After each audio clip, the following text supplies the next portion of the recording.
Hi, I'm Sean from Sewing and Vacuum Warehouse in Houston. And I'm Cody. And today we're going to talk about giving yourself permission to go low tech.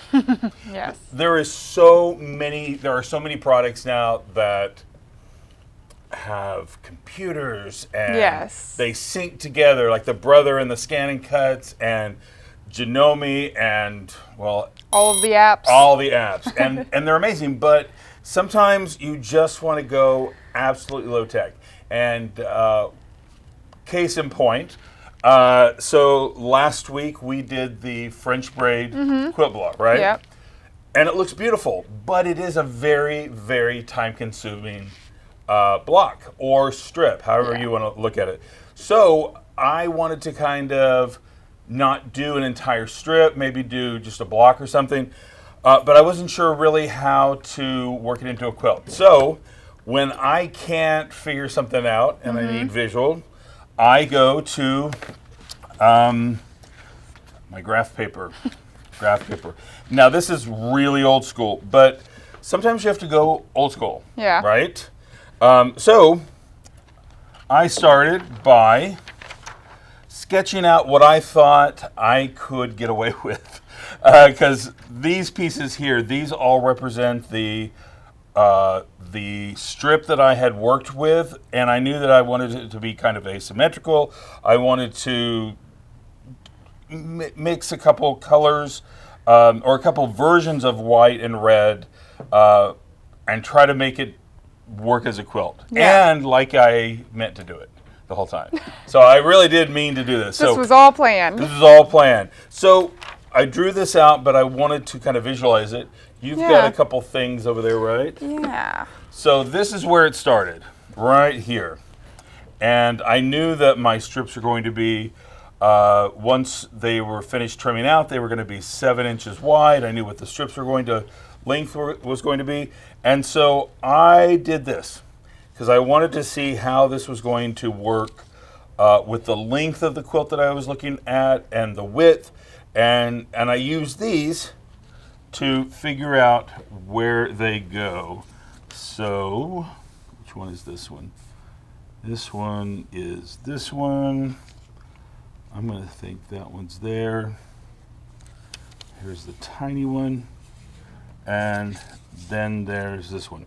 So, knowing that these strips are going to be asymmetrical going across, then I knew what I needed to finish this out with the pattern. These are going to represent another form or another series of strips that are the French braid, but are not in these colors. This is all going to be white. So I just wanted to see how this would kind of go together. This is so interesting. And how did you get like from the French braid to this? I went online and I was looking for like a small quilt size. And a lap quilt, twin quilt, that's going to fall somewhere around 50 inches by 70 inches. So I figured out what I was comfortable doing. I decided to make it 48 inches by 64 inches. You will see that I have plenty of lines erased here because I just kept going back.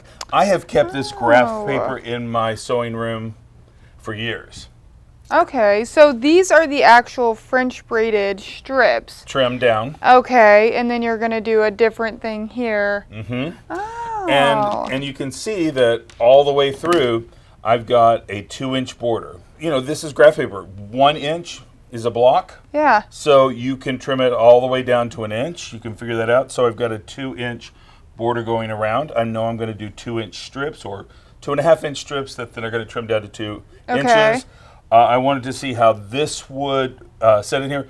Basically, the red is my anchor. Okay. And if I could figure out how to make the red work, everything else is going to be okay. Okay, so are these just going to be your French braid, or are any of this? These are also the white French braids. Okay. So this is white on white, all of these. And there was a couple ways that I thought I would break these up, but then as I kept getting more and more into it, I kept realizing sometimes less is more. I love the twist that you put on this. It's going to look good. It's going to look so much better. Because like when I was looking them all up, they all look kind of the same, just like the 2 or 3 rows of French braid. This will very cool. Yeah, and if you just wanted to have those strips, this is wonderful. You just keep sewing, keep sewing. Yeah. But like I said, French braid is a beautiful quilt Yeah. strip, but it is very, very time consuming because you have to sew, iron, sew, and you can't really chain piece because everything is sewn at an angle. Yeah. So it gets really difficult. These blocks here, I did do at a chain piece, but it was still very complicated. To go with the theme of low tech, I'm going to move these things to the side and pull these out. Now, if you've watched any of our videos, you have heard me admonish you saying, run a test, run a test, Yes. run a test. When you've got machines, the M8, the 9480, when you have machines that have the capability for auto stitch regulation or regulating, whatever that 10 says, but ASR, which, you know, Janome has 3 machines, Yes. machines that do it. Yeah. Yeah, I think 3 machines. Yes. And then Brother with the new Avenir, Yeah. they have it as well. So you need these things to test. And what I do, we call these quilt sandwiches, which everyone calls them that. Yeah, right? I think so. Yeah. But these are little bite-sized sandwiches, like Like an Crustable. actual sandwich Yeah, size. it is actually. I like a Crustable. Yeah.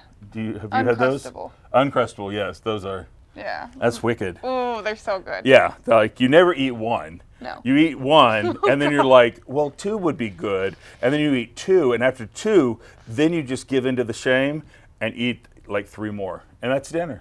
You don't have to worry about it. The way you're looking at me is, you've not done that. No. Well, neither have I. And let's not even talk about Pop-Tarts. Oh, God. Oh, my No, those you'll go through. So what I have here is, so we've got the quilt sandwich. What made me think of adding this in today is because recently I was working on a pattern of pajama pants, and the pockets, I wanted to go ahead and finish those edges before I sewed them in. But I come up to a point like this, and I didn't want that to unwind. I wanted to leave the chain stitch as it is, so I'm going to show you how to do it using this guy. And what did we decide this was? Do you have the package over there? Oh, yeah. Yeah. So, what is that? Dritz Repair needles. repair needles, which are they look quite violent. I mean, so now I have used these before. I've used the big one because I had some trim come off a mattress, and so I had to go back and stitch it. And so I did use that before, and I think that may be where I got this one. But this works really well. You're going to see this a lot in like large form needlepoint. Yeah. But with this, I really like this little trick. So this is a great trick for finishing up your serging corners. So what you want to do is, it's going to come off. You want to pull that chain out so that you get the length of it. Now you don't want to do, like this one may be a little short, but I think we can make it work. You want it to be long enough, so you take this guy, and this hole is big enough that you can do the entire set of string. And now I know that this was the last, so this is the one that I'm sealing up in here. I know that was that stitch. So you're just going to take it, and this is why you want to make sure it's long enough to do this, and you're just going to put this under the stitches like this, and then bring them out and pull it through. And so now I can take this and trim that off. That is so smart. Let's see if you do it. Let's see how you do it. Okay. Nice. The C foot on the Janomes, the overlock foot, is a really good foot. If you are a person that has tried to do finish off a raw edge with a zigzag, you know how it bunches up and it just crinkles up. The C foot keeps that from happening. Am I going the right direction? Yeah, Okay. that's exactly right. Okay. Perfect. And it doesn't have to go through every single strand, because you may kind of weave in and out a bit, but it's fine. There you go. Is this normal practice? Is this what a lot of people do? I don't remember where I learned this, but I did learn this from somebody. So I'm assuming that more. I'm not the only one with this secret. I mean, this one I think is. This is really cool. It really works nicely. Yeah. And if you're doing like pot holders or placemats, something where you can just finish this up with a serge deck, you can do different color threads here. These make great pot holders. They make great placemats. Make this bigger, obviously. That would be a tiny little placemat. I was going to say for a mouse. That'd still be a big placemat for a mouse, but for a large chunk of cheese. Intrusive thoughts for a mouse. I gotta stop hearing the voices in my head and then bringing them to life.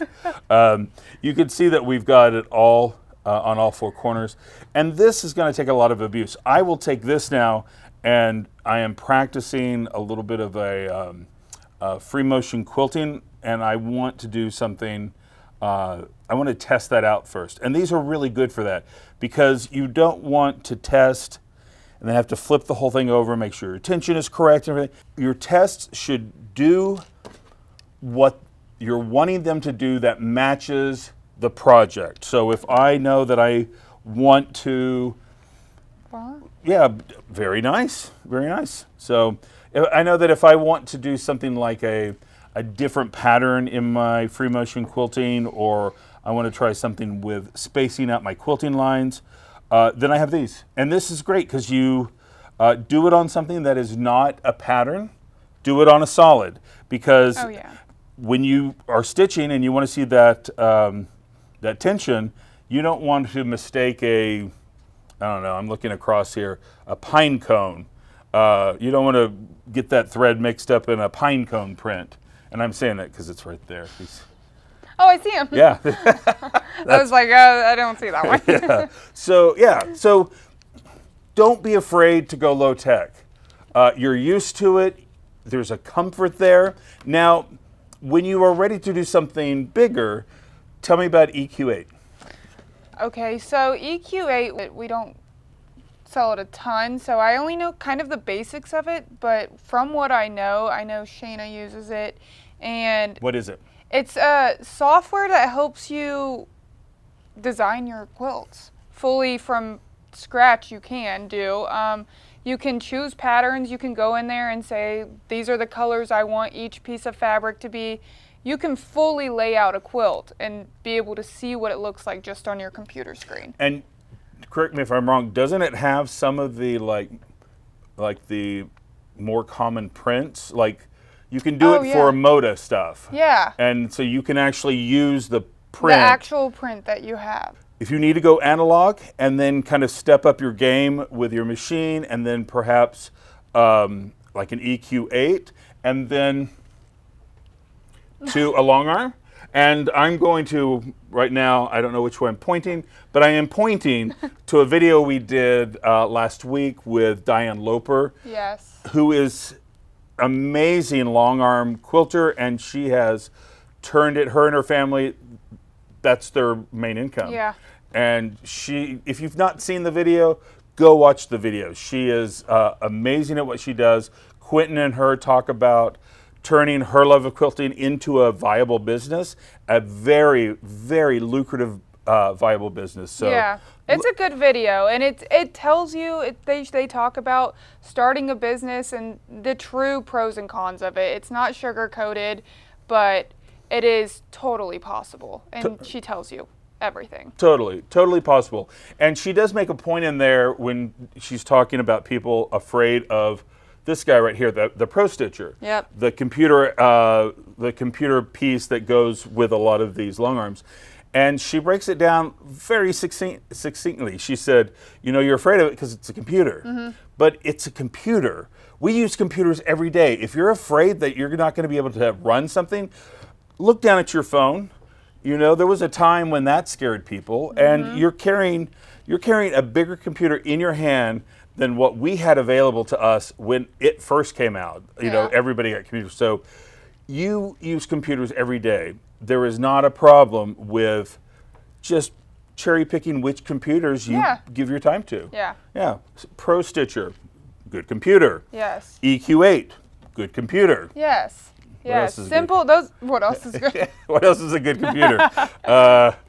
Well, the cash machine, ATM. That's a good computer. Yeah. You know, you get money, or it rejects you, and Nope, no money here. no money, no money, no money. So then you get on your computer and you find a therapist. So good computer. Anyway, I hope this gave you a little bit of peace, if not peace, a little bit of entertainment, because we do put ourselves out here and act kind of foolish. But, Yes. Hey, it's all good. I'm Sean. I'm Cody. And every time you sit down at the sewing table, there is always, always, always room for everybody. We'll see you next time. Bye, guys. Oh my gosh, you want to hear a funny story? Yes.